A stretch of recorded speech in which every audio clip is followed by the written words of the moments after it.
My name is Naomi Brooks. I'm 36 years old, and I work as a financial analyst for a healthcare network in Colorado. My life has always been structured, predictable in a way that feels earned.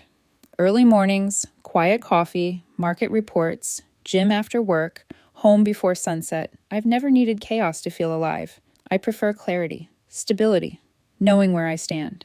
Daniel Carter is 34, my husband. He works in brand marketing for a lifestyle company. Confident, articulate, the kind of man who knows exactly how to present himself in any room and expects that room to adjust accordingly. We had been married for 7 years, together for 10. No kids, a townhouse in a quiet neighborhood, shared bills, shared routines, shared life. At least, that's what I thought. Daniel had always been confident, but over the past year, something shifted.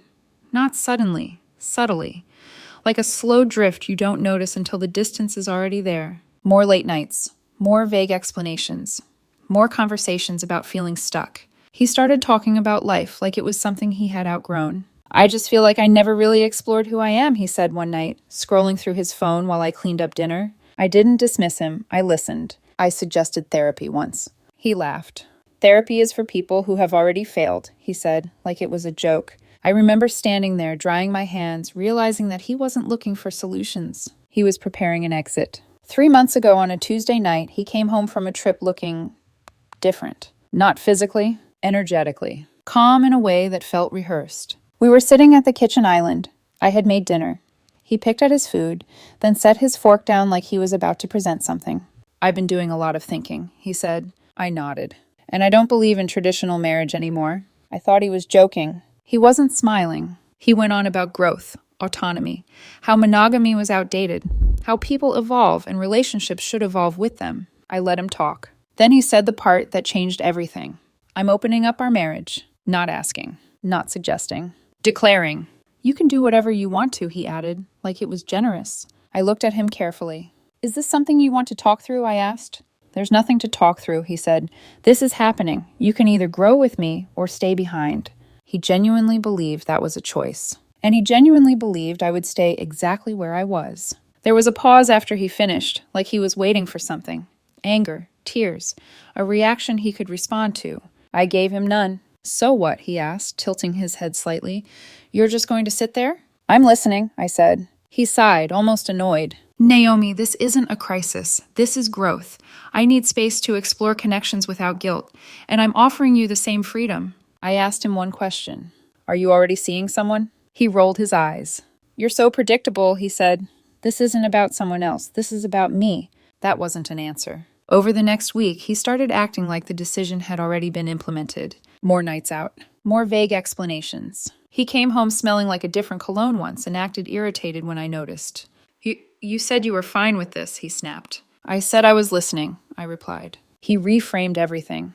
You're lucky I'm being honest instead of cheating. Lucky. That word stayed with me. In his mind, I was the stable one, the predictable one, the one who would absorb this quietly. Stay home. Wait. Adjust. I didn't argue philosophy. I focused on logistics. That Sunday, we sat down and outlined rules. Transparency, but only vaguely. No details. No bringing anyone home. No emotional attachments. He smirked slightly when he said that last one. You're not exactly the type to catch feelings quickly anyway, he added. That was the moment something clicked. He had already decided who I was in this story. Harmless. 2 days later, he told me he had dinner plans. Just drinks, he said casually, adjusting his jacket in the mirror. Don't wait up. I won't, I said. He left confident, almost triumphant. I sat still for a moment after the door closed. Not upset, not spiraling, just thinking. If this was truly an open marriage, then it applied to both of us. That's what he said. You can do whatever you want. So I opened my laptop. The last time I had been single, I was 26. Different life. Different version of me. I created a profile. Nothing curated, just normal photos, a hike, a work event, a candid smile someone else had captured. My bio was simple. Married, open relationship, looking for something respectful and honest. I expected silence. Instead, I got matches. Within hours. That surprised me more than it should have. Several men messaged first. Some curious, some direct, some disappeared the moment they read married. Fair. One conversation stood out. His name was Ethan Cole, 33, elementary school counselor, divorced. Direct. Calm. He asked one question. Why are you open? I answered honestly. Because my husband decided we are. There was a pause. Then he replied, that sounds complicated. No judgment. No pity. Just clarity. We talked for 3 days. Light. Easy. No pressure. On Friday, he asked if I wanted to grab coffee Sunday afternoon. I said yes. Meanwhile, Daniel had 2 more dinners. He came home glowing. This is actually really healthy for us, he said one night. I feel more alive. I nodded. Sunday morning, I got ready quietly. He barely looked up from his phone.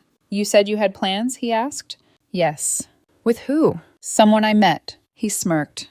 Wow, didn't think you had it in you. That told me everything. I left. And for the first time in a long time, I wasn't reacting to him. I was moving without him. The coffee shop was small, quiet, the kind of place that didn't try too hard to impress anyone. Ethan was already there when I arrived. He stood up when he saw me, not rushed, not overly eager, just present. Naomi, he asked. Yes. We shook hands first. That alone felt different, grounded, respectful. No assumption of familiarity. He smiled slightly. I'm glad you came. Me too. We sat down. And for the first time in weeks, nothing felt performative. We didn't talk about Daniel. Not really. He asked once, gently, You okay with all of this? I considered the question. I'm figuring that out, I said. He nodded like that was a complete answer. And then we talked about everything else. Work, travel, books. A story about one of his students who tried to trade him a crumpled Pokemon card for extra recess time. I laughed, not politely, genuinely. 2 hours passed without either of us checking the time. When we stood up to leave, there was no awkward pressure, no expectation layered into the goodbye. I'd like to see you again, he said simply. I'd like that too. That was it. No games, no strategy, just clarity. When I got home, Daniel was sitting on the couch, scrolling through his phone like nothing had changed. How was your little adventure? He asked without looking up. It was good, I said. He looked at me then. Good how? I met his gaze. Interesting. Something shifted. Subtle. But real. He sat up slightly. Interesting how? We had a good conversation. It was easy. He studied me like he was recalibrating something. Is he attractive? I shrugged. He is. Daniel's lips pressed together just slightly. What does that mean? It means he's attractive. There it was. The first crack. He let out a short laugh, but it didn't land the way he wanted it to. Wow, okay, I didn't realize we were rating now. You asked, I said evenly. He stood up, walking to the kitchen, opening the fridge harder than necessary. So are you seeing him again, or was this just your little experiment? It wasn't an experiment, I said. And yes, we're having dinner Wednesday. That made him pause. Wednesday. That was our midweek dinner night. Not officially, not sacred, but consistent enough to matter. He closed the fridge slowly and turned back toward me. You're moving kind of fast, don't you think? I held his gaze. You said I could do whatever I wanted. That stopped him. Not because he agreed. Because he had nothing to counter it with. The next few days felt different. Subtle shifts. He started asking more questions. What does he do again? How old is he? Does he know you're married? Each question sounded casual. None of them were. There was something underneath now. Something tighter. More controlled. Wednesday evening, I got ready for dinner. Nothing dramatic. A simple dress, clean lines, comfortable shoes, light perfume. I wasn't trying to impress. I was just showing up. I was halfway to the door when Daniel walked out of the bedroom, watching me. You look nice, he said. Thank you. Where are you going exactly? An Italian place on 5th. He crossed his arms. You never take me there on a random Wednesday. You're usually busy on Wednesdays now. Silence. He stepped closer. Just remember, he said quietly. This was my idea. Don't get carried away. I didn't respond. I picked up my bag and left. Dinner with Ethan was easy. That word again. We laughed. He told me about a chaotic school assembly where a kid released crickets into the gym. I told him about a disaster audit I had to fix at work. No tension. No undercurrent of performance. Halfway through dessert, my phone buzzed. Daniel. I didn't pick it up. It buzzed again and again. I turned it face down. When I got home around 10:30, the lights were on. Daniel was sitting upright on the couch like he had been waiting. You didn't answer me. I was on a date. He stared at me. You're enjoying this. Way too much. That was the first honest thing he had said. I set my keys down calmly. You told me to explore. I'm exploring. Not like this, he snapped. I tilted my head slightly. Like what? You're acting like you're single. You said I could do whatever I wanted. He ran a hand through his hair, pacing now. I didn't mean dive into some Emotional connection with the first man who swipes right on you? There it was. The truth. This was never about freedom. It was about control. So this was supposed to be what? I asked quietly. You go out, do whatever you want, and I stay convenient? He scoffed. Oh, don't play victim. You're benefiting from this too. I held his gaze. Am I? Silence. He didn't answer. He couldn't. Instead, he changed direction. You're different, he said. You're coming home later. You're not asking where I've been. You don't even seem bothered anymore.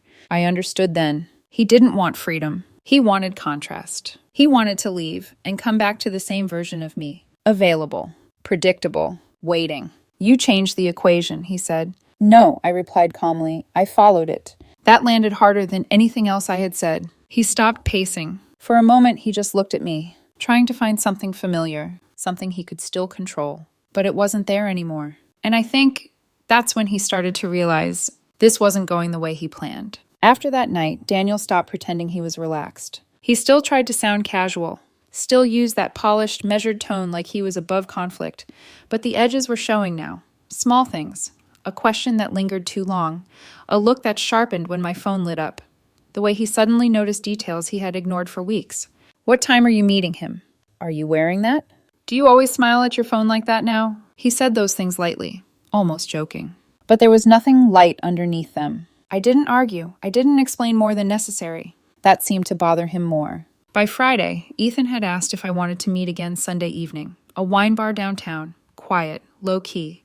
I said yes without overthinking it. And I made the mistake of answering Daniel honestly when he asked whether I had plans. With Ethan? He asked. Yes. He gave a short nod like that information meant nothing. Then he spent the next 2 days acting like everything in the house offended him. Cabinet doors closing too hard. Sharp sighs. Sudden silence when I walked into a room. It was almost impressive the way he tried to create tension without admitting he was creating it. Saturday night, he came home late. Later than usual. He smelled like expensive cologne that wasn't his, and looked almost disappointed to find me at the kitchen counter, reading through a report for work instead of waiting up in some kind of quiet misery. You're still awake, he said. I live here, I replied. His mouth twitched. For a second, I thought he might laugh. Instead, he poured himself a drink and leaned against the counter across from me. So what is this guy's deal? He asked. Ethan. I closed my laptop. What do you mean? I mean, what's his angle? I looked at him carefully. Not everyone has an angle, Daniel. He smiled then, but it was thin. That's cute. Cute. The kind of word people use when they want to reduce something because they feel threatened by it. Yeah, he's kind, I said. That's usually enough. His jaw shifted slightly. That's a big word after 2 dates. I didn't answer right away. Not because I was unsure. Because I wanted him to sit in the silence for a second. Then I said, it's not a big word. It's a precise one. That irritated him. I could see it immediately. He took a drink and looked away, toward the window, like he was recalibrating his tone. You know, he said after a moment, I didn't think this would turn into this. This what? He looked back at me. You getting attached. I almost laughed. Not because it was funny, because it was so transparent. You don't know what I'm attached to, I said. He shrugged. I know patterns. No, I said quietly. You know assumptions. That shut him up. Sunday evening, I got ready slowly. Not because I was nervous, because I was aware of him watching me. I could feel it from the bedroom doorway while I put on earrings, while I brushed my hair back, while I checked my reflection one last time for reasons that had nothing to do with vanity and everything to do with wanting to feel like myself again. He was leaning against the frame when I turned around. You really like him, he said. It wasn't a question. I picked up my bag. I like how I feel when I'm around him. That was the wrong answer, or maybe the most honest one. Either way, it landed hard. His expression changed instantly. Not loud, not dramatic, just stripped. The confidence dropped first, then the smirk, then the illusion that he was still directing any part of this. You've known him for a week, he said. And that's ridiculous. I walked toward the door, and he moved slightly into my path. Not enough to be threatening, just enough to make a point. That this was supposed to be casual. I stopped. There it was again. Not our arrangement. His version of it. Casual for who? I asked. He frowned. For both of us. No, I said. Casual for me. Convenient for you. That's not fair. I looked at him for a long second. Fair. The word almost offended me. You announced a complete change to our marriage like you were updating a calendar invite, I said. You told me it was happening. You told me I could either adapt or be left behind. And now you want to talk about fair? His face hardened. You're twisting this. No, I'm repeating it. He exhaled sharply and stepped back. You know what your problem is? I reached for the doorknob. No, but I'm sure you're about to tell me. You always do this, he said. You act calm so you can look reasonable while everyone else looks emotional. That was interesting, because it told me exactly how he saw emotion. Not as something human, as something that lost arguments. I opened the door. I'll be home later, I said. Naomi. I paused, but I didn't turn back. If you walk out right now, he said, don't pretend you're not making a choice. I looked over my shoulder then. I am making a choice. His eyes held mine, waiting. I let the silence sit for half a beat. Just not the one you expected. Then I left. The wine bar was warm and softly lit. Nothing flashy. Ethan was already there, seated near the back, with one hand around a glass of water, looking relaxed in a way I'd almost forgotten adults could be.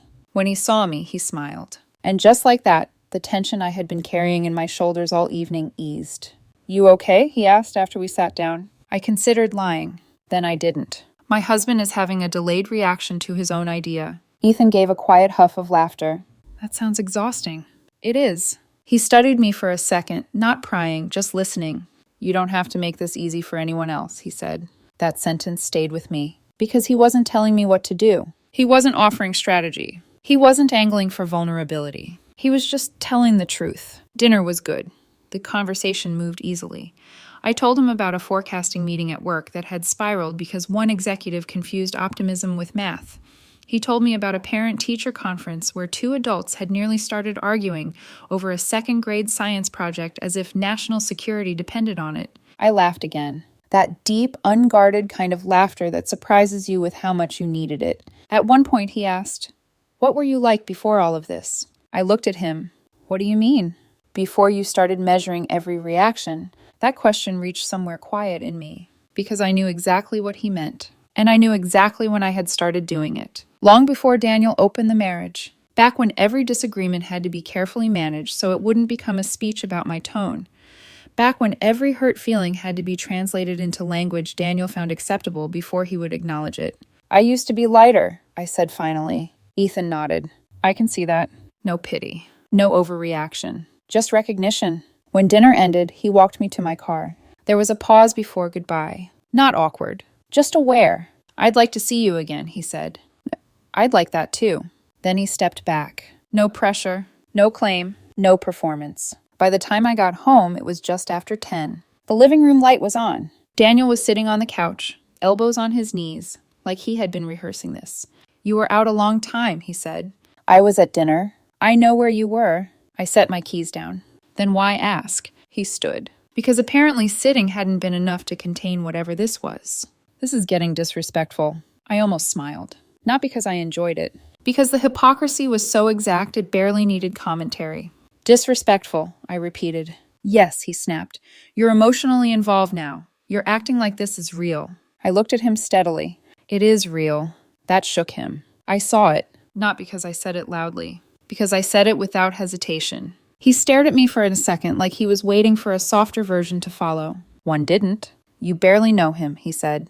And yet he still manages to be honest. The second the words left my mouth, the room changed. His face went still, then cold. What? That's what this is, he said. You found some guy who makes you feel validated for 5 minutes and now suddenly I'm the villain? I didn't raise my voice.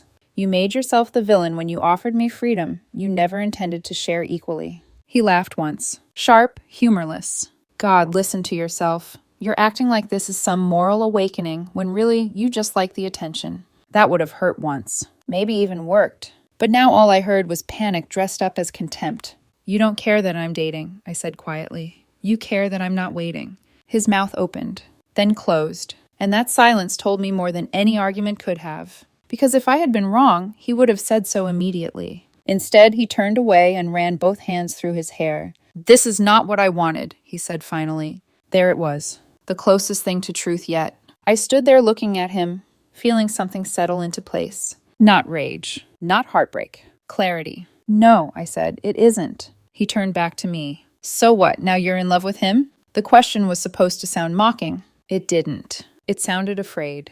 I'm not discussing my feelings with you, I said. We're still married. Are we? That hit. I watched it hit. He took one step toward me, This is exactly why people can't evolve together, he said. You'd rather punish me than grow. I held his gaze. This was never growth, it was a test. His expression flickered, only for a second, but it was enough. And in that second, I knew I was right. That word stayed between us longer than anything else I had said. Test. Daniel didn't deny it. He didn't argue it. He just stood there, looking at me like he was trying to decide whether to dismantle the word or pretend it didn't exist. You're overanalyzing, he said finally, but his voice had lost its certainty. I don't think I am. He exhaled sharply, pacing once across the living room before turning back. You're turning this into something it's not. No, I said. I'm seeing it for what it is. And what is that? He challenged. I didn't hesitate. You didn't want an open marriage, I said. You wanted to see if I would fight for you. His jaw tightened. That's not true. You wanted to leave, I continued, calm, steady, and come back to the same version of me. Still here, still waiting, still choosing you, even when you weren't choosing me. That's not fair, he snapped. It's accurate. Silence hit harder than raised voices ever could. He looked at me like I had crossed a line, but the truth was, I had just named the one he drew. You think everything is some kind of control play, he said. I think you expected me to stay small, I replied. That landed. I saw it in the way his shoulders shifted, in the way he looked away for a second. You've changed, he said quietly. Yes, I said, I have. And you don't see how extreme this is? I tilted my head slightly. Extreme would have been pretending this was okay. He let out a frustrated laugh, dragging his hands down his face. This is unbelievable. No, I said, this is consistent. He looked back at me sharply. Consistent with what? With what you asked for. That stopped him again. Because every path he tried to take led back to the same place. His own words. His own decision. You're twisting everything, he said, but it sounded weaker now. I'm responding to it. He stared at me for a long moment. Then something shifted. Not anger. Not frustration. Something closer to realization. And realization is harder to argue with. You're really not going to back down, he said. I shook my head. No. Another pause. Then he tried a different angle. Softer this time. Naomi, he said, stepping closer, lowering his voice like he used to when he wanted something. We can adjust this. We can rebalance things. Rebalance. Like this had ever been equal. There's nothing to rebalance, I said. Of course there is, he insisted. We just moved too fast. We didn't set the right expectations. I almost smiled. Not because it was funny, because it was predictable. Your expectations were clear, I said. They just weren't mutual. He ran a hand through his hair again. You're blowing this up into something permanent. I held his gaze. It already is. That was the moment the conversation stopped being a negotiation. Because I wasn't negotiating. I was ending something. He saw it. I could tell by the way his posture changed. The way his confidence didn't come back this time. Oh, wait, he said, sharper now. What does that mean? I took a breath. Not to steady myself, just to mark the moment. This house is in my name, I said. His expression froze. The mortgage is in my name. The down payment was mine before we got married. You moved in after. He stared at me like the words didn't quite register. Naomi, if this is the life you want, I continued, you should go live it fully. His eyes widened slightly. What are you saying? I'm saying, I replied evenly, that if you want an open marriage where you come and go freely and resent me for doing the same, you should do it somewhere else. The silence that followed was different, heavier, because now it was real. You're kicking me out, he said. Yes. No hesitation. No raised voice. Just truth. He let out a short, disbelieving laugh. You cannot be serious. I am. This is my house too. The mortgage is in my name, I repeated. If you want to challenge that legally, you're free to do that. But as of tonight, you have 24 hours. That was when the anger came back. Sharp. Defensive. You don't get to do this, he snapped. You don't get to punish me because you suddenly grew a spine. This isn't punishment, I said calmly. This is alignment. Alignment? He echoed, incredulous. You said you wanted freedom, I said. I'm giving it to you. His jaw clenched. You would throw away our marriage over this? I held his gaze. You already did. That hit harder than anything else. Because it didn't accuse. It concluded. He stepped toward me, pointing a finger like he needed something physical to anchor his frustration. This is emotional abuse. I almost laughed. Not because it was amusing. Because it was expected. No, I said, this is consequence. You're overreacting. I've been calm this entire time. That line landed. He knew it was true. That was the part he couldn't twist. I walked past him into the hallway, opened the closet, and pulled out a spare suitcase. The sound of the zipper echoed louder than it should have. When I set it by the stairs, it felt final in a way words hadn't yet reached. "You have until tomorrow night," I said. He stared at the suitcase like it was something unfamiliar, like it didn't belong in this version of reality he had built in his head. For the first time since he had declared our marriage open, he didn't look confident. He didn't look superior. He looked uncertain, and I didn't feel guilty. The next morning was quiet, not tense, not explosive, just quiet. He moved through the house differently, not like someone in control, like someone passing through. Drawers opening, closet doors sliding, suitcases filling. I stayed out of his way. Around noon, he tried again. "You're really not going to reconsider?" "No." He folded a shirt slowly, watching me. "This is insane." "Is it?" "Couples go through phases like this all the time, not couples who threaten each other with evolution." That irritated him. "You're twisting everything I said." I'm responding to it. He zipped one suitcase and stood upright. "So that's it?" he said. "You're just done?" I looked at him evenly. "You didn't ask me if I wanted this," I said. "You told me. You assumed I would adjust. And when I did, you tried to retract it." He scoffed. "You love sounding rational." "Because I am." That one landed. Harder than anything else. Because it wasn't defensive. It was true. By late afternoon, his car was packed. 3 suitcases, 2 boxes, a garment bag. He stood in the doorway like he was waiting. Not for help, for hesitation. "You're not even going to help me carry anything?" he asked. "You said you wanted independence." His eyes flashed. "You're being cruel." "No," I said. "I'm being consistent." He stepped outside, then paused. "Where am I supposed to go?" I met his gaze. "You have options." That stung. I could see it. Because a week ago, he had been very confident about that. He walked down the driveway slowly, like he expected me to call his name. I didn't. When he got in his car, he sat there for a moment. Then he drove away. And just like that, the house felt different, not empty. Clear. That night, the silence didn't feel heavy. It felt clean. No tension sitting in the corners of the room. No unspoken calculations. No waiting for the next shift in tone. Just stillness. Daniel texted around 9:40. "This isn't over." I read it once, then replied, "It is for now." And I muted the thread. 2 hours later, he posted something vague on Instagram about growth and shedding old versions of yourself. By the next morning, mutual friends were reaching out. "What happened? Are you okay?" I kept it simple. He wanted an open marriage. I wanted a marriage. That was enough. 3 days later, he called. I didn't answer. He left a voicemail. "You proved my point. You were always threatened by my independence." I listened to it once, then deleted it. For the first time in months, I slept through the night. Wednesday came. Dinner with Ethan felt different. Not because of him. Because my phone didn't buzz. No interruptions. No tension bleeding into something that had nothing to do with it. When I got home, out of habit, I checked my phone. 6 missed calls. 4 texts. "Naomi, this is getting ridiculous. You can't just ignore me. We need to talk about finances. You owe me that much." I stared at the screen for a second. It wasn't about finances. We had separate accounts, separate credit cards. The only shared expense was utilities, already on auto-pay from my account. This was about access. I typed one message. "If this is about bills, email me a list. Otherwise, there's nothing to discuss." He replied immediately. "You don't get to dictate when we talk." I set the phone down. 5 minutes later, "Are you with him right now?" That was the moment it became completely clear. Daniel didn't miss me. He missed control. The next morning, he called again. 7:12 a.m., 7:15, 7:18. I let it ring. Then I opened the thread and scrolled. The tone had changed. Less confident. More irritated. "You're being immature. This is embarrassing. You're making a mistake." I went into my phone settings and blocked him. Then Instagram, Facebook, LinkedIn, even Venmo. Total silence. Immediate. There's something almost physical about digital quiet. No notifications, no interruptions, no unexpected vibrations pulling you back into something you've already stepped away from. Around noon, my friend Marcus called. "Hey, Daniel showed up at my place last night." I leaned back in my chair. "Why?" "He said you were spiraling, that you kicked him out because you couldn't handle him being independent." Of course he did. "What did you say?" "I told him you seemed pretty calm the last time I saw you." I smiled slightly. "Thank you."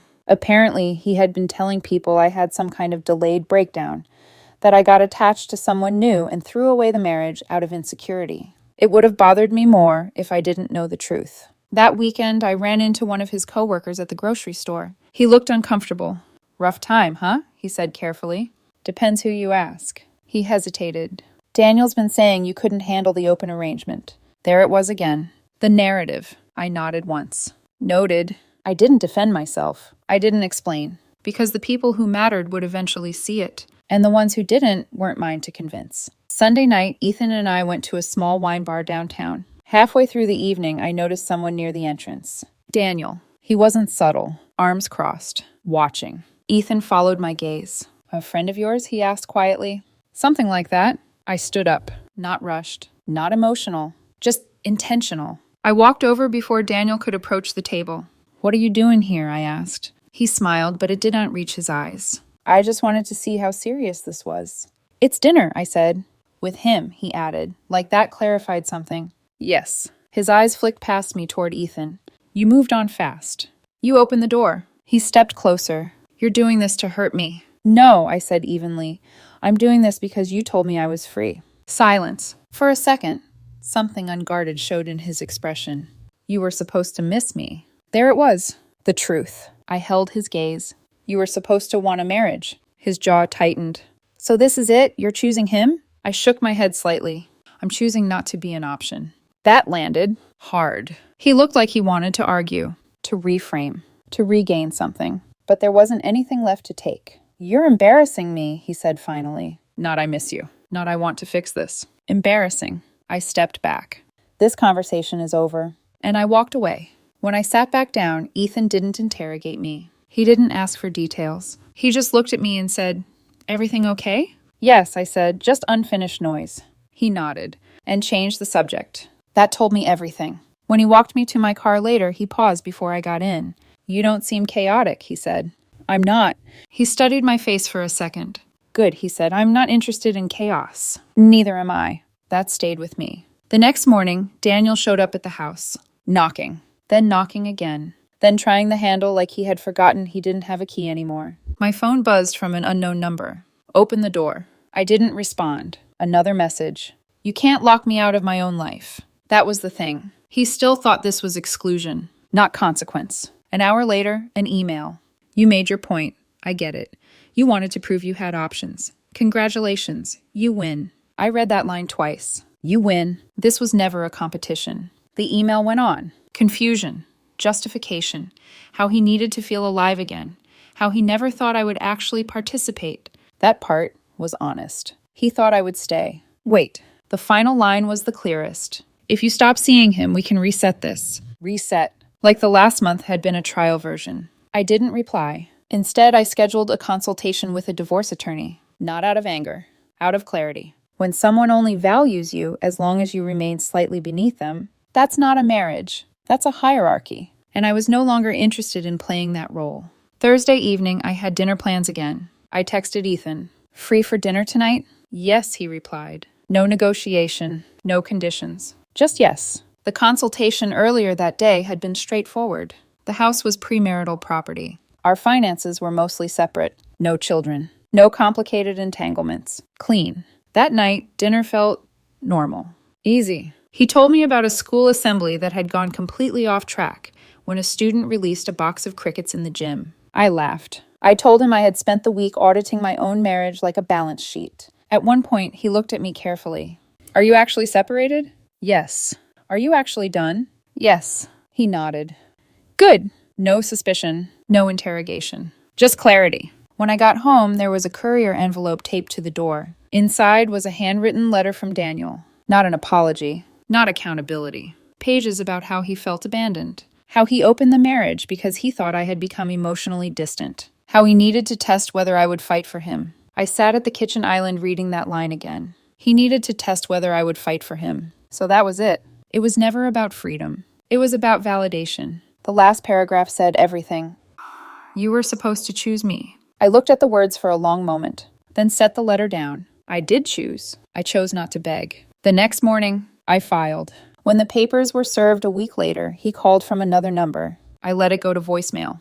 You're really doing this over a phase? It was never a phase. It was a glimpse into how he saw me. Someone stable enough to return to. Someone predictable enough to test. Someone safe enough to underestimate. When he opened our marriage, he thought he was expanding his options. He did. He just didn't expect mine to expand too. Now the house is quiet again. No tension. No performance. Just stillness. And for the first time in a long time, that feels honest.